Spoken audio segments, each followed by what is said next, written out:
Bienvenue dans ce podcast dédié à la décarbonation des entreprises.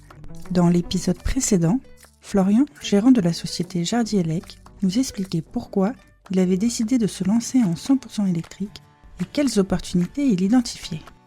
Aujourd'hui, on passe du pourquoi au comment. Dans ce deuxième épisode, vous allez découvrir quelles actions concrètes ont été mises en place par Florian, par quoi commencer et comment faire des choix éclairés sur vos équipements, que ce soit machines, fourgons, ou mieux gérer votre consommation d'énergie et la gestion des déchets. Bonne écoute!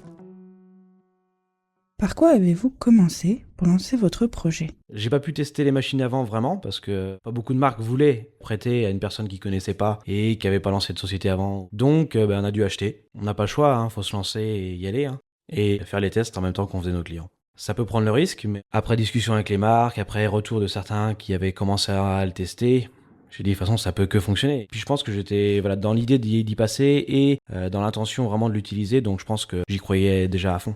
Quels ont été les critères de sélection de vos machines? Les critères, on va dire qu'aujourd'hui il y a une gamme très large, il y a de tout et il n'y a pas que du bon en fait. Donc c'est vrai que l'électrique, moi j'avais commencé avec un fabricant électrique qui fabriquait que de l'électrique. Donc là-dessus au moins j'étais serein. Après, vu qu'ils avaient un kit restreint, j'ai dû passer sur d'autres marques. Ce qui fait que j'ai pris des marques de thermiciens, donc des mecs qui faisaient du thermique, qui ont fait de l'électrique, et j'ai trouvé quelques petits couacs, des machines qui fonctionnent pas toujours bien, tout ça. Et en fait, aujourd'hui, je m'oriente beaucoup plus sur vraiment des électriciens qui font que ça. Et on voit qu'ils ont une qualité de fabrication quand même meilleure que d'autres.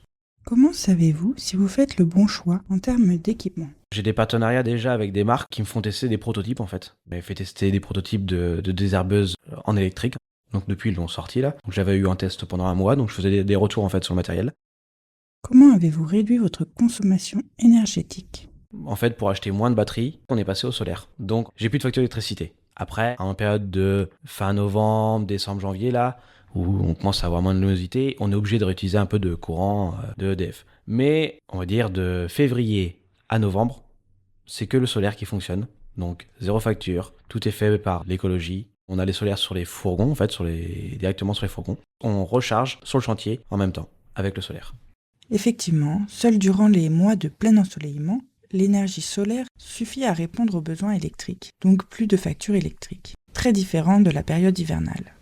Comment gérez-vous les déchets issus des chantiers? J'ai une carte avec un agriculteur. En fait, il a une méthanisation. Donc, tout ce qui est déchets, branchages, feuillus, tout ça, va sur la plateforme, qui est après broyé et composté.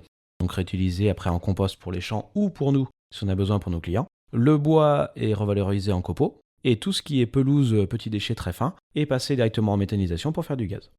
En tonte, on est beaucoup en mulching, donc on n'a pas de déchets en tonte pendant toute la période de printemps, été, automne. Tous les déchets après de tonte, la plupart de l'hiver, si nos clients ont un espace pour le composter, on le composte directement chez eux.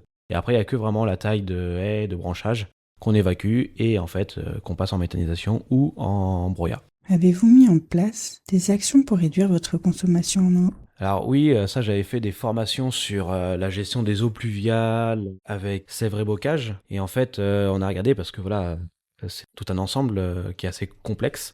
Moi, je suis en test chez moi déjà, totalement débranché des réseaux d'eau, donc les gouttières sont débranchées, cuve de récupération sur certaines, et j'en ai débranché exprès certaines sur juste la pelouse, pour voir la gestion de l'eau quand il y a des orages, tout ça. Ils nous avaient dit que ça fonctionnait. Moi, je suis en test chez moi, et pour l'instant, ça fonctionne. Donc, c'est réalisable. Après, chez les clients, c'est encore un sujet qui est assez complexe. On en parle, on essaye de proposer, mais c'est pas simple de le mettre en place, et il y a encore une génération qui est un peu réticente là-dessus. Et niveau transport? Ça, en fait, j'avais cherché au niveau des fourgons électriques et tout. J'avais posé pas mal de questions et en fait, on a le souci, nous, du poids. Remorque avec végétaux à tirer ou même le poids dans le véhicule. À chaque fois, on dépasse en fait les seuils. Donc, en fait, on peut pas avoir de véhicule électrique à part si on n'a pas de remorque. Mais autrement, nos gros véhicules avec tous les outils dedans, plus les remorques, ne fonctionnent pas en électrique pour tracter. Je roule pas beaucoup, j'essaie de rester au plus proche, d'aller le moins possible. Comment communiquez-vous votre démarche? Nous, on a déjà floqué les fourgons pour montrer qu'on est en électrique, qu'on est en recharge solaire, qu'on est silencieux, tout ça. J'en parle souvent, très souvent. Après, il y a des personnes sensibles, d'autres moins. Mon site internet est aussi communicant là-dessus. J'ai aussi des flyers pour communiquer. Mais c'est vrai que c'est un monde encore à part des autres, parce que beaucoup de mes confrères travaillent toujours en thermique. C'est difficile de se démarquer à part ces petits avantages de dire qu'on est silencieux, qu'on est écologique, qu'on recharge au solaire, parce qu'en fait, au niveau tarifaire, on peut pas dire qu'on soit plus cher que les autres parce qu'on a ça. Merci Florian. Dans cet épisode, on a vu que la décarbonation n'est pas juste une idée abstraite, mais se concrétise dans le choix des équipements et le traitement de ces déchets. Dans le prochain épisode, on parlera de la répercussion qu'il y a sur l'entreprise. Quels résultats, quels bénéfices, que ce soit sur le plan économique, sur le confort de travail et sur la relation client. Est-ce que cela vaut vraiment le coup ? Rendez-vous dans le 3e épisode.